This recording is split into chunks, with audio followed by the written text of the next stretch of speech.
నమస్తే city cable news కి స్వాగతం. ముందుగా ముఖ్యాంశాలు.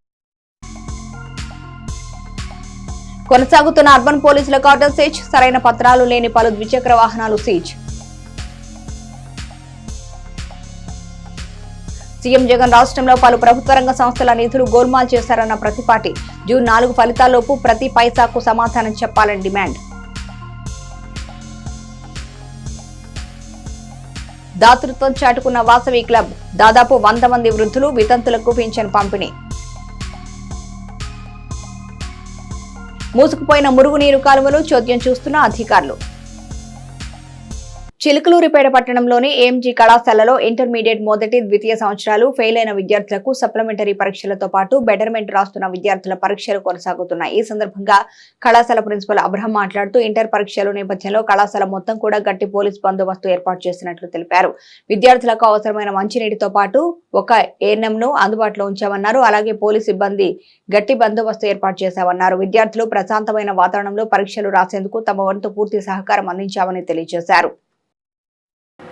నా పేరు Abraham Samuel, principal AMG junior college. ఈ నెల 24 నుండి 29 వరకు రాష్ట్ర వ్యాప్తంగా జరుగుతున్నటువంటి supplementary exams Chilakaluripet AMG junior కాలేజీకి సెంటర్ ఇవ్వడం జరిగింది. ఈ ఎగ్జామ్స్ ఉదయం జరిగేటువంటి ఎగ్జామ్స్ 9:30 నుంచి 12:30 వరకు, ఉదయం ఒక పేపరు, మధ్యాహ్నం ఒక పేపరు జరుగుతూ ఉన్నాయి.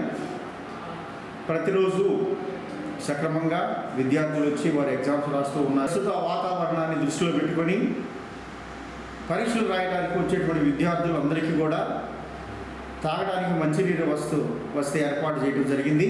అలాగే స్థానిక గవర్నమెంట్ హాస్పిటల్ నుండి ఏఎన్ఎం నర్స్ కూడా ఇక్కడ మనకు ఉంటా ఉన్నారు. అదేవిధంగా పోలీసు వారు కూడా సెక్యూరిటీ ఇస్తూ ఉన్నారు. ఇన్ని ఏర్పాట్ల మధ్య ఎగ్జామ్స్ సక్రమంగా జరుగుతూ ఉన్నాయి. విద్యార్థులు వారి ఎగ్జామ్స్ రాస్తూ ఉన్నారు. అలాగే ఏఎంజీ జూనియర్ కాలేజీలో అడ్మిషన్స్ కూడా జరుగుతూ ఉన్నాయి. ఆసక్తి కలిగినటువంటి వారు ఎంపీసీ, బైపీసీ, ఎంఈసీ, సిఈసీ గ్రూపులలో అడ్మిషన్స్ కోసం రావాల్సిందిగా ఆహ్వానిస్తూ ఉన్నాం. Thank you. అమరజీవి కామ్రేడ్ మల్లెల మాచమ్మ, మల్లెల సత్యనారాయణ జ్ఞాపకార్థంగా ఎంఆర్ ఫౌండేషన్ సహకారంతో చిలకలూరిపేట మండలంలోని వేలూరు గ్రామంలో రాష్ట్ర స్థాయి క్రికెట్ టోర్నమెంట్ నిర్వహించారు. వైఎంసీఎస్ యూత్ ఆధ్వర్యంలో వేలూరు గ్రామంలోని జిల్లా పరిషత్ ఉన్నత పాఠశాల క్రీడా ప్రాంగణంలో మే 1వ తేదీ ప్రారంభమైన రాష్ట్ర స్థాయి క్రికెట్ టోర్నమెంట్ పోటీలు మే 26వ తేదీ ఆదివారం సాయంత్రంతో ముగిశాయి. ఈ పోటీలో రాష్ట్ర వ్యాప్తంగా 4 టీంలు పాల్గొనగా మొదటి బహుమతి వైఎంసీఎస్ యూత్ వేలూరు టీం కైవసం చేసుకుంది. ద్వితీయ బహుమతి కేఆర్బి లెవెన్స్, తృతీయ బహుమతి ఈస్ట్ పాలెం వైఎంసీఎస్ జూనియర్ టీం 4వ బహుమతిని గెలుపొందాయి. మొదటి బహుమతిగా 50,000, రెండవ బహుమతిగా 30,000, తృతీయ బహుమతిగా 20,000, 4వ బహుమతిగా 10,000 రూపాయలను ఎంఆర్ ఫౌండేషన్ అధినేత మల్లెల రాజేష్ నాయుడు అందజేశారు. ఆదివారం సాయంత్రం జరిగిన బహుమతి ప్రధానోత్సవ కార్యక్రమంలో ఎంఆర్ ఫౌండేషన్ ప్రతినిధులు బేతంచెల భూపతి, సాంబయ్య, బేతంచెల జగదీష్, వెంకట్ పాల్గొని విజేతలకు నగదు బహుమతి అందజేశారు. అలాగే సిపిఐ కార్యదర్శి నాగబైర రామసుబ్బాయమ్మ, గ్రామ సర్పంచి బొంత తిరుపతయ్య, గ్రామ ఎంపీటీసీ సభ్యులు బొంత జ్యోతి, గ్రామ సిపిఐ కార్యదర్శి కందిమల్ల వెంకటేశ్వర్లు పాల్గొని క్రీడాకారులకు అభినందనలు తెలియజేశారు. ఈ కార్యక్రమంలో వైఎంసీఎస్ యూత్ సభ్యులు బొంత వీరసేన, తంగిరాల వెంకటేష్, రాంబాబు, మధు, గేరా ఔనక్, కాళేశ, నాగేంద్రబాబు, అగస్టిన్, కోటి, బుల్లిబాబు పాల్గొన్నారు. చిలకలూరిపేట పట్టణంలోని 27వ వార్డులో సోమవారం ఉదయం అర్బన్ పోలీసులు కార్డన్ సెర్చ్ నిర్వహించారు. ఈ సందర్భంగా నెంబర్ ప్లేట్స్, సరైన రికార్డులు లేని 25 బైక్లను పోలీసులు సీజ్ చేశారు. అనంతరం అర్బన్ ఎస్ఐ జి పుల్లారావు మాట్లాడుతూ జిల్లా ఎస్పీ మల్లికాకర్ ఆదేశాల మేరకు ప్రతిరోజు చిలకలూరిపేట ప్రాంతంలోని అన్ని చోట్ల కార్డన్ సెర్చ్ నిర్వహిస్తున్నట్లు వెల్లడించారు. అందులో భాగంగా సరైన పత్రాలు, నెంబర్ ప్లేట్ లేని బైక్లను సీజ్ చేస్తున్నట్లు తెలిపారు. ఎన్నిక కౌంటింగ్ పూర్తయ్యే వరకు తమ సోదాలు కొనసాగుతాయని ఎస్ఐ పుల్లారావు పేర్కొన్నారు. పల్నాడు జిల్లాలో ఎలక్షన్ సందర్భంగా ఇటీవల కాలంలో జరిగిన సంఘటనలపై మన జిల్లా ఎస్పీ గారు మరియు మన యొక్క డిఎస్పీ గారు, మన సిఐ గారు అందరూ ఉత్తర్వుల మేరకు మేము చిలకలూరిపేట టౌన్ పోలీస్ స్టేషన్లో కార్డన్ సెర్చ్ నిర్వహిస్తున్నాము. ఈ కార్డన్ సెర్చ్లో మాకు ట్రబుల్ మాంగర్గా ఉండే ఏరియాలు మొత్తం కూడా ఈ యొక్క పోలీసు యొక్క సిబ్బందితోటి సుమారుగా ఒక 25 మంది సిబ్బందితోటి ఈ యొక్క సమస్యాత్మక ప్రాంతాల్లో మొత్తం కూడా క్షుణ్ణంగా పరిశీలించి అక్కడ మొత్తం చెక్ చేసి ఎలాంటి అవాంఛనీయ సంఘటనలు జరిగేదానికి అవకాశం ఉండేటువంటి వస్తువులు కానీ వ్యక్తులను కానీ అదుపులోకి తీసుకోవడం జరుగుతుంది. అలాగే ఎటువంటి పత్రాలు లేని డాక్యుమెంట్స్ సరిగా లేకుండా ఉన్నటువంటి వాహనాలన్నింటినీ కూడా సీజ్ చేయడం జరుగుతుంది. అలాగనే ప్రతి సమస్యాత్మక ప్రాంతంలో మేము పోలీస్ సిబ్బంది మరియు ఆఫీసర్లందరం కూడా విజిట్ చేసి అక్కడ ఉన్న ప్రజలందరికీ కూడా ఈ యొక్క ఎలక్షన్ కౌంటింగ్ డే సందర్భంగా తీసుకోవాల్సిన జాగ్రత్తలు, ఇలాంటి కౌంటింగ్ డే సందర్భంగా ప్రజలు ఎవరు కూడా ఉద్రేకానికి లోను కాకుండా మరియు ఒకరినొకరు విమర్శించుకోకుండా వీధులలోకి వచ్చి ఈ యొక్క సెలబ్రేషన్స్ చేసుకోకుండా ఈ బాణసంచా కాల్చకుండా రోడ్లపై ఎక్కువగా అరుచుకుంటూ తిరగడం కానీ ఇలాంటి పూర్తిగా నిషేధం ఉంచాలని చెప్పేసి మరియు ఈ యొక్క ప్రజలు కూడా అందరూ కూడా ఈ యొక్క ప్రభుత్వ అధికారులకు సహకరించి ఈ యొక్క ఎలక్షన్ యొక్క కౌంటింగ్ డే అప్పుడు కానీ కౌంటింగ్ డే తర్వాత కానీ ప్రజలెవరూ కూడా వీధులకు వచ్చి ఈ యొక్క ఉత్సవాలు చేసుకోవడము, అవతల వ్యక్తులు ఓడిపోయిన వాళ్ళని క్షించబెట్టడము, విజయోత్సవాలు చేసుకోవడము, ర్యాలీలు చేయడం ఇలాంటివన్నీ కూడా నిషేధించడం జరిగిందని చెప్పేసి అందరికీ కూడా మీటింగ్ ద్వారా తెలియజేస్తూ ప్రతి ప్రాంతానికి వెళ్ళి మేము ఇట్లా ప్రోగ్రామ్ కండక్ట్ చేయడం జరుగుతుంది. అలాగనే ఇప్పటిదాకా మనము ఎన్టీఆర్ కాలనీ, సుగాలి కాలనీ, తర్వాత ఈ యొక్క రాగన్నపాలెము ఇలా ఏరియాలలో ప్రజలందరినీ గ్యాదర్ చేసి అక్కడ మీటింగ్ పెట్టి వాళ్ళందరికీ తెలియజేయడం జరిగింది. ఇంకా మిగిలిన ప్రాంతాలన్నీ కూడా ఈరోజు మొత్తం అక్కడికి వెళ్ళి అక్కడ అందరితో చర్చించి వీటిపై అవగాహన కలిగించడం జరుగుతుంది. ముఖ్యంగా చిలుకూరుపేట పట్టణ ప్రజలకు తెలియజేయడంగా రేపు కౌంటింగ్ డే సందర్భంగా అందరూ కూడా ఇళ్లలో ఉండి టీవీల ద్వారా లేదా వాళ్ళ దగ్గర ఉన్న సెల్ ఫోన్ల ద్వారా ఈ సమాచారాన్ని ఎప్పటికప్పుడు మీరు తెలుసుకొని మీరు ఇంట్లోనే ఉండి వాటి గురించి మీరు తెలుసుకొని మీరు దాని గురించి అవగాహన పెంచుకోవడం వరకు ఓకే. కానీ అదేవిధంగా మీరు బయటకు వచ్చి వీధులలో గుంపులుగా పోగయ్యి ఈ యొక్క వాటి గురించి డిస్కషన్ ప్లస్ వాటి గురించి ఆర్గ్యుమెంట్స్ చేసుకుంటా వాటి గురించి పెద్దగా మీరు గుంపుకూడి ర్యాలీగా పోవడము లేదా గుంపులుగా సంచరించడం అవన్నీ కూడా నిషేధించడం అనేది అందరూ కూడా ఎవరికి వాళ్ళు ఇంట్లోనే ఉండి ఈ 144 సెక్షన్ ఉంది కాబట్టి ఎవరు కూడా ముందుకు పడకుండా ప్రజలందరూ కూడా ప్రభుత్వాన్ని సహకరించాలని కోరుతున్నారు. చిలకలూరిపేట పట్టణంలోని సుభానీ నగర్ కు చెందిన పటాంజాని ద్వితీయ కుమార్తె నిఖా వేడుక పట్టణంలోని ప్రతిపాటి గార్డెన్స్ లో ఆదివారం ఘనంగా జరిగింది. శాసన మండలి సభ్యులు మరి రాజశేఖర్ ఈ వేడుకకు హాజరై నూతన వధువులను ఆశీర్వదించారు. నిండు నూరేళ్లు ఇరువురు సంతోషంగా జీవించాలని దీవించారు. ఈ వేడుకలో పలువురు వైసీపీ నాయకులు కూడా పాల్గొన్నారు. స్త్రీనిధి క్రెడిట్ కోఆపరేటివ్ ఫెడరేషన్ నుంచి 100 కోట్ల రూపాయలు మాయం చేసిన జగన్ ప్రభుత్వం సమాధానం చెప్పాలని మాజీ మంత్రి ప్రతిపాటి పుల్లారావు డిమాండ్ చేశారు. స్త్రీనిధి నుంచి దారి మళ్లించిన 750 కోట్ల రూపాయలు ఏం చేశారో ప్రభుత్వం చెప్పాలన్నారు. చివరకు కార్పొరేషన్లు, విద్యా సంస్థల నుంచి కూడా 100 కోట్లు దోచేశారని విమర్శించారు. AP state financial services corporation ద్వారా 4736 కోట్లు గోల్మాల్ చేశారన్నారు. 33 ప్రభుత్వ శాఖలు, ప్రభుత్వ రంగ సంస్థల నిధులు జగన్ సర్కార్ స్వాహా చేసిందన్నారు. జూన్ 4 ఫలితాల్లోపు ప్రతి పైసాకు జగన్ సర్కార్ సమాధానం చెప్పాలన్నారు. డ్వాక్రా అక్క చెల్లెమ్మల డబ్బులను తక్షణం స్త్రీనిధి ఖాతాకు జమ చేయాలని, విద్యా సంస్థలు, కార్పొరేషన్ల నుంచి మళ్లించిన నగదు వెంటనే తిరిగి ఇవ్వాలని ప్రతిపాటి డిమాండ్ చేశారు. ఎన్నికల కౌంటింగ్ రోజు రాజకీయ పార్టీలు నిబంధనలు పాటించాలని కౌంటింగ్ కు సంబంధించి ప్రత్యేకంగా నియమితమైన సీఏ సుబ్బారావు పేర్కొన్నారు. ఎడ్లపాడు మండలంలోని సమస్యాత్మక గ్రామాలైన ఉప్పరపాలెం, బోయపాలెం గ్రామాల్లో ఆదివారం రాత్రి రాజకీయ ప్రజా అవగాహన కార్యక్రమాన్ని నిర్వహించారు. ఈ సందర్భంగా ఆయన మాట్లాడుతూ జూన్ 4వ తేదీన ఇటీవల జరిగిన సార్వత్రిక ఎన్నికల కౌంటింగ్ ప్రక్రియ జరుగుతుందన్నారు. అయితే రాష్ట్ర వ్యాప్తంగా 144 సెక్షన్ అమల్లో ఉందన్నారు. గెలుపోటములు వెల్లడైన తర్వాత రాజకీయ పార్టీల నాయకులు, కార్యకర్తలు నిబంధనలు ఉల్లంఘిస్తే చర్యలు తప్పవని హెచ్చరించారు. బాణాసంచా విక్రయాలను నిషేధించినట్లు చెప్పారు. బాణాసంచా కాల్చడం చేయరాదన్నారు. నలుగురికి మించి ఎవరూ గుమికూడరాదన్నారు. బైకులపై చెక్కెలు కొడుతూ రెచ్చగొట్టే విధంగా ప్రయత్నిస్తే ఆయా వాహనాలను సీజ్ చేసి వారిని అదుపులోకి తీసుకోనున్నట్లుగా కూడా తెలిపారు. ఇక గెలిచిన పార్టీ తాలూకు నాయకులు, కార్యకర్తలు ఉత్సాహంగా, సంతోషంగా ఉంటారని, కానీ ఓటమి పాలైన రాజకీయ పార్టీ శ్రేణుల్లో బాధ ఉంటుందన్న విషయాన్ని గ్రహించాలన్నారు.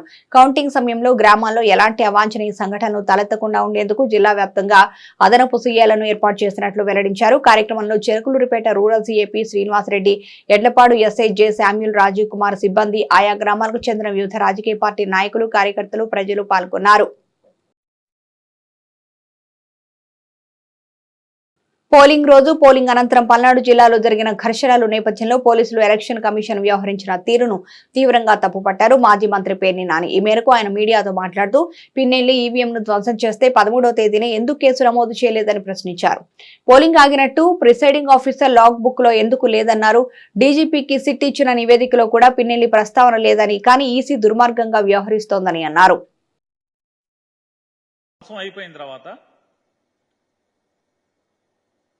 15వ తారీఖున విఆర్ఓ గారు ఏది Palvai gate polling station number 202 presiding officer గారు విఆర్ఓ గారు ఒక రిపోర్ట్ పంపిస్తారు పోలీస్ స్టేషన్కి. ఆ రిపోర్ట్లో ఏమని ఉంటుందంటే గుర్తు తెలియని వ్యక్తులు ఓటింగ్ మెషిన్ని ధ్వంసం చేశారు అని ఉంటుంది. దాంట్లో ఎక్కడా కూడా పిన్నెల్లి రామకృష్ణారెడ్డి ఎమ్మెల్యే వచ్చి ధ్వంసం చేశాడని పోలింగ్ ఆఫీసర్ కానీ ప్రిసైడింగ్ ఆఫీసర్ కానీ లేదా స్థానిక విఆర్ఓ కానీ పాల్వాయి గేట్ విఆర్ఓ కానీ ఎక్కడా మెన్షన్ చేయరు. మరి అక్కడ పోలింగ్ బూత్లో ఉన్న పోలీసులు ఉన్నారు కదా, ఎవరు మాట్లాడరు. ఎవరు కనీసం ఎమ్మెల్యే గారు పాల్గొన్నారని కూడా ఎవరు ఒక్కరోజు కూడా మెన్షన్ చేయలేదు. కనీసం రాతపూర్వకంగా కూడా రిపోర్ట్లో కూడా ఎమ్మెల్యే పేరు లేదు. మరి ఇంకొక ముఖ్యమైన విశేషం అందరూ గమనించాల్సింది, ఏదైతే ఇవాళ పాల్వాయి గేటులో పోలింగ్ స్టేషన్ నెంబర్ 202లో ఎమ్మెల్యే పిన్నెల్లి రామకృష్ణారెడ్డి గారు పోలింగ్ మెషిన్ ఏదో ధ్వంసం చేశారని చెప్పని ఇవాళ పేపర్లు టీవీలు అల్లరి చేస్తున్నాయో, అక్కడ పోలింగ్ ఏమన్నా ఆగిందా? ఒక్క గంట పాటు ఏమన్నా పోలింగ్ ఆగిందా? నమోదు అవ్వాలి కదా, పోలింగ్ ఆఫీసరు పోలీసులు రికార్డ్ చేయాలి కదా. ఇదిగో ఇన్ని గంటల నుంచి ఇన్ని గంటల వరకు పోలింగ్ ఆగిపోయింది. ఆగిందా? నమోదయ్యిందా? రికార్డ్ అవ్వాలి కదా. లాగ్ బుక్లో ఉదయం 7 గంటల నుంచి సాయంత్రం పోలింగ్ మూసే వరకు, అది రాత్రి అవని 5 గంటలకు అవని, అది 6 గంటలకు అవని, లేదా 7 గంటలకు అవని, 8 గంటలకు అవని, చివరి ఓటర్ ఓటేసేంత వరకు కూడా ఏదన్నా సంఘటన జరిగితే పోలింగ్ మెషిన్ పనిచేయటం ఆగిపోతే రిపేర్ వచ్చినా రాయాలి కదా. రాశారా? ధ్వంసమైన పోలింగ్ ఆగిపోయినంటే పోలింగ్ ఆగలేదు, పోలింగ్ ప్రక్రియ ఆగలేదు, పోలింగ్ శుభ్రంగా జరిగింది. 15వ తారీఖున ఎఫ్ఐఆర్ కడతారు. 15వ తారీఖున ఎఫ్ఐఆర్ ఎవరి ద్వారా ఏమని కడతారు? గుర్తు తెలియని వ్యక్తులు వచ్చి పోలింగ్ మెషిన్ని ధ్వంసం చేశారు అని చెప్పని. ఎవరు? విఆర్ఓ గారును ప్రిసైడింగ్ ఆఫీసర్ గారు. కానీ ఎప్పుడు కట్టాలి? మెషిన్ ధ్వంసం అయితే ఏ తారీఖున కట్టాలి? 13వ తారీఖునే కదా కట్టాల్సింది. అదే రోజు సంఘటన జరిగిన వెంటనే కదా. రూట్ ఆఫీసర్ ఏమయ్యాడు? రూట్ ఆఫీసర్ రావాలి కదా. ధ్వంసం అవగానే ప్రిసైడింగ్ ఆఫీసర్ రూట్ ఆఫీసర్కి ఆర్ఓకి కంప్లైంట్ చేయాలి కదా. జిల్లా ఎన్నికల అధికారి కంప్లైంట్ చేయాలి కదా. వెంటనే పోలీసు రావాలి కదా, ఎస్పీ రావాలి కదా. ఎవరు రారు. ఎవరి దగ్గర రికార్డ్ అవ్వదు, ఎవరి దగ్గర రిజిస్టర్ అవ్వదు. కనీసం 13వ తారీఖు ఎఫ్ఐఆర్ కూడా అవ్వదు, కంప్లైంట్ ఉండదు 13వ తారీఖు. మరి ఎమ్మెల్యే నిజంగా ధ్వంసం చేస్తే మరి 13వ తారీఖున ఎఫ్ఐఆర్ ఎందుకు కట్టలేదు? ఎందుకు రిపోర్ట్ చేయలేదు? పోలింగ్ ఆగినట్టుగా ఎక్కడా కూడా మీ లాగ్ బుక్లో, ఆ ప్రిసైడింగ్ ఆఫీసర్ లాగ్ బుక్లో ఎందుకని నోట్ చేసుకోలేదు? వాసవి క్లబ్ దాని అనుబంధ క్లబ్బుల ఆధ్వర్యంలో ఆదివారం సాయంత్రం చౌత్ర సెంటర్ లో ఉన్న వాసవి జ్ఞాన మందిరంలో వృద్ధులకు పింఛను పంపిణీ కార్యక్రమం జరిగింది.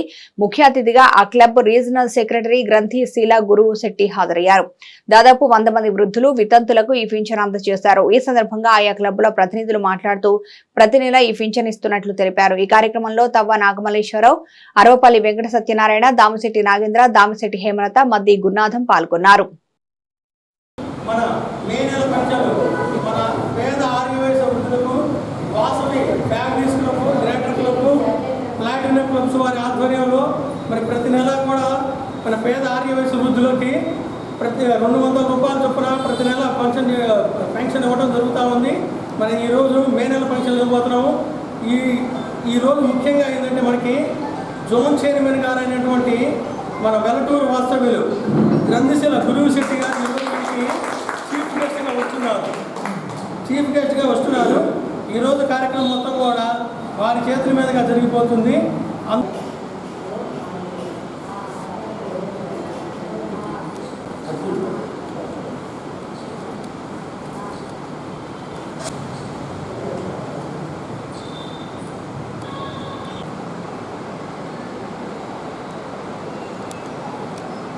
స్థానిక స్వచ్ఛంద సేవా సంస్థ Gnaneshwari urban and rural development society ఆధ్వర్యంలో స్థానిక శాఖ గ్రంథాలయంలో సోమవారం సంఘ సంస్కర్త కందుకూరి వీరేశలింగం పంతులు 105వ వర్ధంతి కార్యక్రమం జరిగింది. ముఖ్య అతిథిగా ప్రముఖ సాహితీ విమర్శకులు డాక్టర్ పివి సుబ్బారావు పాల్గొని మాట్లాడారు. ఈ సందర్భంగా పాఠశాల స్థాయి విద్యార్థులకు ఎమ్మెల్సీ కెఎస్ లక్ష్మణరావు సంకలనం చేసిన బాలల కోసం భారత రాజ్యాంగం పుస్తకాలను ఉచితంగా అందజేశారు. ఈ కార్యక్రమంలో మాజీ assistant government pleader Dasari Chittibabu, retired ఎక్సైసీఐ Gorantla Narayana, JVV Palnadu జిల్లా అధ్యక్షులు దాళ్ల బుజ్జిబాబు పాల్గొని మాట్లాడారు. ఈ కార్యక్రమంలో సొసైటీ ఉపాధ్యక్షులు గేరా యాకోబు, కార్యదర్శి పొరుగుబాటి బుల్లిబాబు, సభ్యులు సాతులూరి వరబాబు, నాగరాజు, మాజీ సర్పంచ్ వడ్లన చంద్రం, కులిరాజా, నలమాల దానయ్య, గ్రంథాలయ ఇన్ఛార్జి అధికారి ఎం మీరావాలి సరోజిని, వివిధ పాఠశాలల టీచర్లు పాల్గొన్నారు.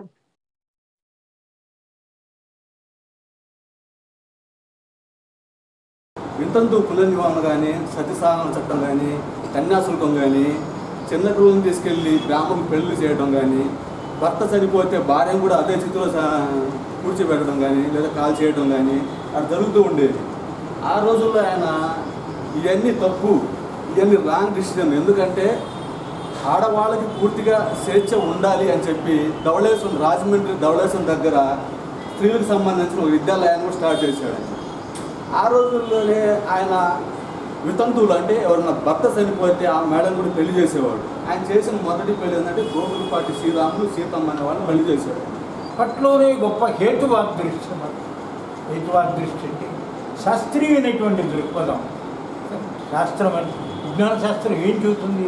కంటికి కనిపించింది ప్రయోగాత్మక దాన్ని నమ్మంటుంది, కంటికి కనిపించింది దాన్ని నమ్మదు. హేతువాద దృష్టి ఆయన మరి 1867లోనే ఆయనలో గొప్ప హేతువాద దృక్పథం. అక్కడ ఒక చెట్టు దగ్గర ఏదో డబ్బులు చిల్లర డబ్బులు మూట కట్టారని అక్కడ ఏవో మంత్రించినటువంటి అస్థికలు ఎముకలు ఉన్నాయని ఎవరు చెబితే ఏం లెక్క చేయకుండా తీసి పడేశాడు. పేట నుంచి గణపవరం వెళ్లే బైపాస్ మార్గంలో కుప్పగంజి వాగు సమీపాన వాగులోకి మురుగునీరు తీసుకువెళ్లే ప్రధాన కాలువ మూసుకుపోయింది. కాలువ నిండా పిచ్చి చెట్లు పెరిగి కాలువకు అడ్డంకిగా మారాయి. ఇది ఎంతో కాలంగా వేధిస్తున్న సమస్య. మున్సిపాలిటీ గాని గ్రామ పంచాయతీ గాని పట్టించుకోలేదు. అయితే కాలువ పక్కనే ఉన్న పొలం యజమాని డాక్టర్ రమణ యశస్వి తన సొంత ఖర్చులతో కాలువ బాగు చేసే ప్రక్రియ చేపట్టారు.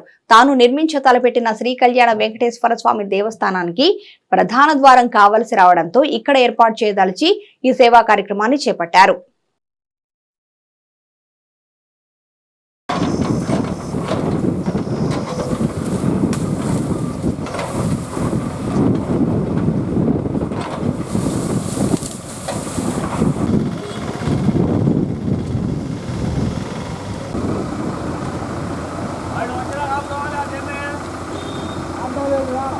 పట్టణంలోని రిజిస్టర్ ఆఫీస్ పక్కన ఉన్న జిల్లా గ్రంథాలయ సంస్థ ఆధ్వర్యంలో నిర్వహించబడుతున్న శాఖ గ్రంథాలయంలో సోమవారం విద్యార్థులకు చిత్రలేఖన పోటీలు జరిగాయి. అనంతరం బహుమతి ప్రదానం చేశారు. గ్రంథాలయంలో గత నెల రోజులుగా నిర్వహిస్తున్న వేసవి శిక్షణలో భాగంగా ఈ పోటీలు నిర్వహించారు. శిక్షణ ముగుస్తున్న నేపథ్యంలో ప్రతిరోజు విద్యార్థులకు నేర్చుకున్న అంశాలపై ఒక పరీక్ష నిర్వహించనున్నట్లు గ్రంథాలయ ఇన్ఛార్జి అధికారి ఎం నాగుల్ మీరావలి తెలిపారు. ఈ కార్యక్రమంలో గ్రంథాలయ అభివృద్ధి కమిటీ అధ్యక్ష కార్యదర్శులు డాక్టర్ పివి సుబ్బారావు, దాళ్ల బుజ్జిబాబు, గోరంట్ల నారాయణ, చుక్కా విన్సెంట్ పాల్గొన్నారు.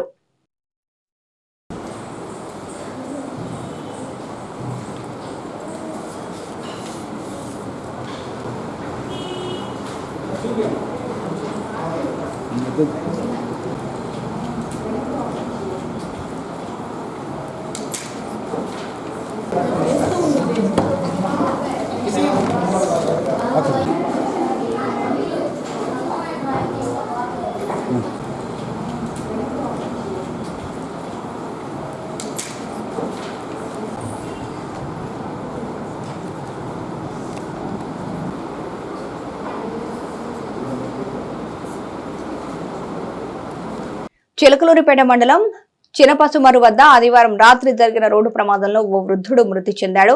హైవే పెట్రోలింగ్ పోలీసులు తెలిపిన వివరాల మేరకు బాపట్ల జిల్లా మార్టూరుకు చెందిన బాలకృష్ణమూర్తి ద్విచక్ర వాహనంపై చిలకలూరిపేట వచ్చి తిరిగి వెళ్తున్నాడు. ఈ క్రమంలో రిలయన్స్ పెట్రోల్ బంక్ వద్ద వాహనం అదుపు తప్పి కింద పడి మృతి చెందాడు. ఈ ఘటనపై పోలీసులు కేసు నమోదు చేసి దర్యాప్తు చేస్తున్నారు. మండల కేంద్రమైన నాదెండ్లలోని పేదలకు ఇచ్చిన జగనన్న సెంటు భూమి స్థలాలు పిచ్చి చెట్లతో నిండిపోయాయి. దాదాపు 100కు పైగా గృహాలకు భూమి సేకరించి పట్టాలిచ్చారు. గృహాల నిర్మాణం 2వ విడతలో చేయాలని సంకల్పించారు. అయితే మొదటి విడతలోని పేట టౌన్, ఎడ్లపాడు మండలాల గృహాలు పూర్తి కాని నేపథ్యంలో ఇవి స్థలాల రూపంలోనే ఉంది. ఈ స్థలాలకు ఆలనా పాలన లేకపోవడంతో పిచ్చి కంప చెట్లు విచ్చలవిడిగా పెరిగాయి. లబ్ధిదారులు ఈ స్థలాలు పట్టించుకోకపోవడం వల్ల ఆ స్థలాలు అడవిని తలపిస్తున్నాయి. ఇప్పటికైనా అధికారులు స్పందించి చర్యలు తీసుకోవాలని ప్రజలు కోరుతున్నారు.